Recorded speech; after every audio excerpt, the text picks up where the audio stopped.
రాష్ట్రంలో ఒక కొత్త వరవడిని తీసుకుని వచ్చారు జగన్ రెడ్డి. అదే క్రెడిట్ చోరీ. ఈ క్రెడిట్ చోరీ ఎంత సిద్ధహస్తుడంటే ఆయన పబ్లిక్కి, రాష్ట్ర ప్రజలందరికీ తెలిసిపోయే విధంగానే ముందు అది ఎందుకు అవుతుందని చెప్పడం, తర్వాత మా వల్ల అయిందనే చెప్పడం. క్రెడిట్ చోరీలో ఆయన సిద్ధహస్తుడు, అందులో ఏ విధమైన సందేహం లేదు.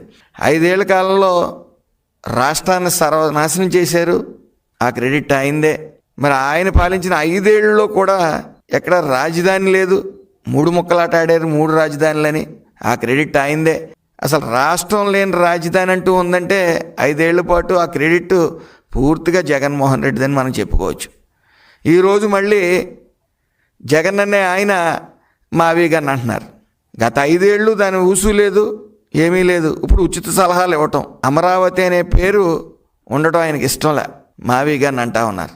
అదేవిధంగా 5 ఏళ్ల కాలంలో ఆర్థిక వ్యవస్థల్ని, రాష్ట్ర ఆర్థిక వ్యవస్థను సర్వనాశనం చేసిన క్రెడిట్ జగన్మోహన్ రెడ్డి. అలాగే 5 ఏళ్ల కాలంలో సాఫ్ట్వేర్ కంపెనీ నుంచి అండర్వేర్ కంపెనీ వరకు కూడా ఈ రాష్ట్రానుదులు పారిపోయే పరిస్థితి. అంటే సుమారు 40 ఇండస్ట్రీలు, కియా ఎక్స్పాన్షన్ కానీ, అమర్ రాజా బ్యాటరీస్ కానీ ఇలా పారిపోయేలా చేసిన క్రెడిట్ జగన్మోహన్ రెడ్డి.